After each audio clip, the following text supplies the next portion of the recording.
زمین و زمان تمہارے لیے بنے دو جہاں تمہارے لیے۔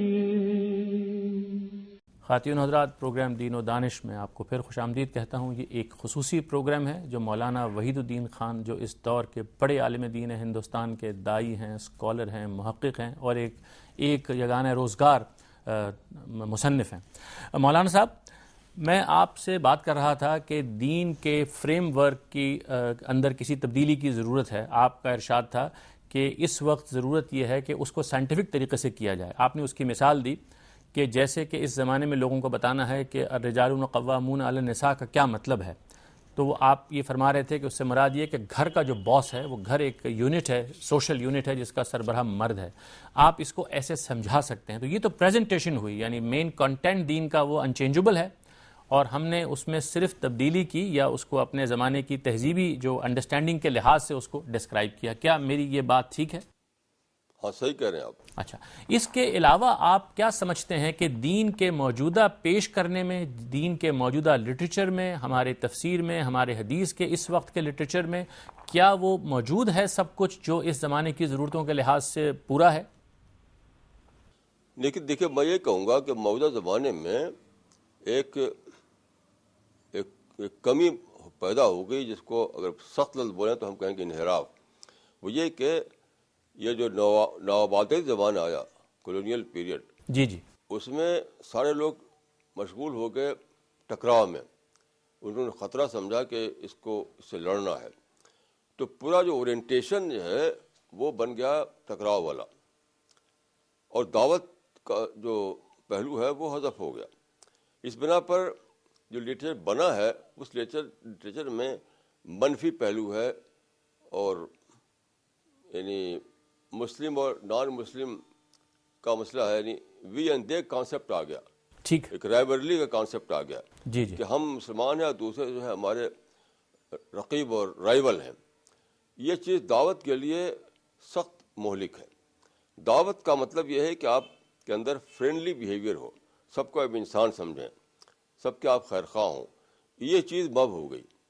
میں سمجھتا ہوں کہ اس وقت تجدید کا جو کام ہے وہ بہت ہی زیادہ ضروری یہ ہے کہ پھر سے دائی مدعو کانسیپٹ کو زندہ کیا جائے۔ یعنی جو ہے جی، یعنی ہم اپنے کو سمجھتے ہیں کہ ہم دوسرے ہمارے دشمن ہیں، ہمارے ساتھ کانسپریسی کرتے ہیں، ہمارے اوپر انہوں نے اٹیک کر رکھا ہے۔ یہ چھا گیا ہے پورے لٹریچر میں، نفرت اور تشدد اس کی وجہ سے آتا ہے۔ اس کو بدلنا ہے۔ تجدید کا سب سے بڑا کام ہے کہ وہ جو پہلے تھا دائی مدعو کا کانسیپٹ، اس کو زندہ کیا جائے۔ اس سے بہت سارے لوگ یہ سوال کرتے ہیں کہ کیا اسلام کی یہی تعلیم ہے کہ ہر موقع پہ جھک جایا جائے؟ کیا صبر کا یہی مفہوم ہے؟ کیا دین میں اعلیٰ مقام یہی ہے؟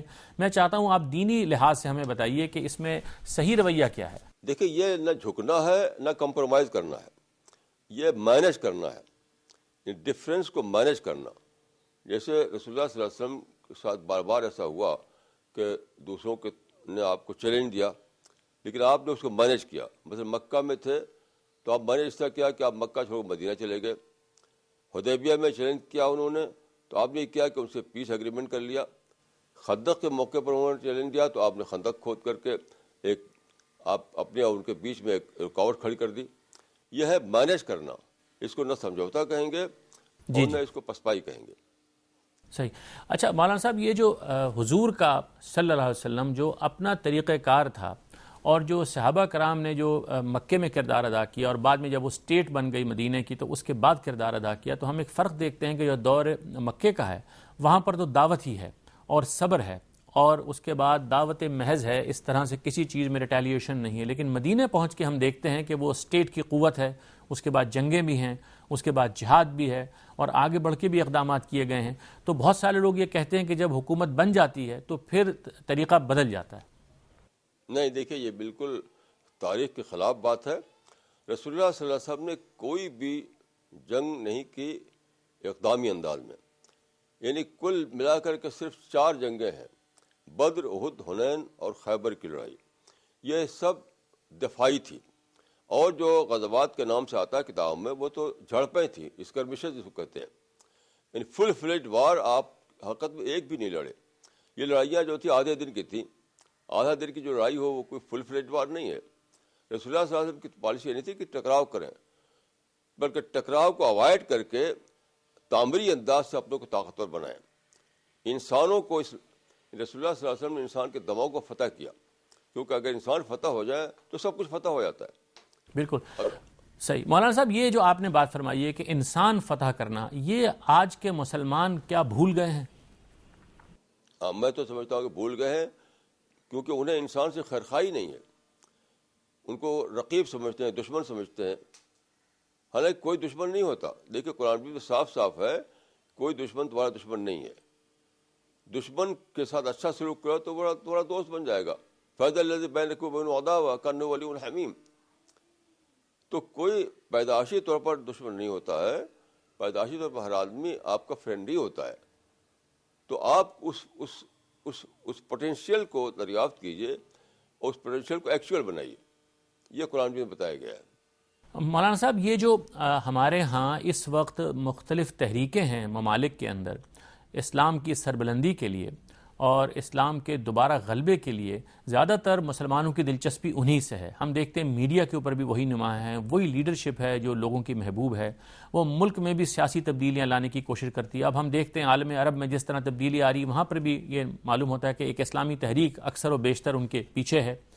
اس کے بجائے جو آپ فرما رہے ہیں کہ مسلمانوں کے اندر ایک تعلیمی تحریک ہو اور وہ علم اور دعوت اور تبلیغ کے نفسیات کے ساتھ آگے بڑھے، یہ تو زیادہ تر نظر نہیں آتی. اس لیے دیکھیے بے نتیجہ ہو رہی ہے. یعنی سیاسی ہنگامے سے کوئی نتیجہ نہیں نکل سکتا ہے. جیسے مصر میں دیکھیے آپ 1952 میں وہاں پر نام نہاد انقلاب آیا، یعنی کنگ فاروق ختم ہوئے. اس کے بعد جنرل نجیب آئے، وہ گئے. پھر ناصر آئے، وہ گئے. پھر انور سادات آئے. اب حسنی مبارک چلے گئے. اب جو آئے گا وہ کوئی ایسا نہیں کہ وہ عمر ابوبکر آ جائیں گے، کیونکہ وہاں سماج میں کوئی ہے ہی نہیں ایسے افراد، نہ معاشرہ ہے نہ افراد ہیں. پھر آپ دیکھ لیجیے گا کوئی حسنی مبارک آ جائے گا. تو یہ کوئی کام نہیں ہے کہ آپ لڑتے رہیں. آپ لوگوں کو ایجوکیٹ کیجیے، معاشرہ بنائیے، حالات پیدا کیجیے. مثلا انسٹیٹیوشن ہمارے بالکل نہیں ہے. طاقتور انسٹیٹیوشن جو ہے وہ اس زمانے میں سب سے اہم چیز سمجھی جاتی ہے. ہمارے انسٹیٹیوشن کا کانسیپٹ ہی نہیں ہے. بس پولیٹیکل ٹکراؤ کرنا یہی جانتے ہیں لوگ. یعنی وہ ملکوں کے اندر بھی اور دوسرے ملکوں کے ساتھ بھی ہے. جی ہاں. مولانا صاحب ایک وقفے کی اجازت دیجیے، میں وقفے کے بعد آپ سے پھر بات کرتا ہوں. خواتین و حضرات ہمارے ساتھ رہیے گا. بنے دو جہاں تمہارے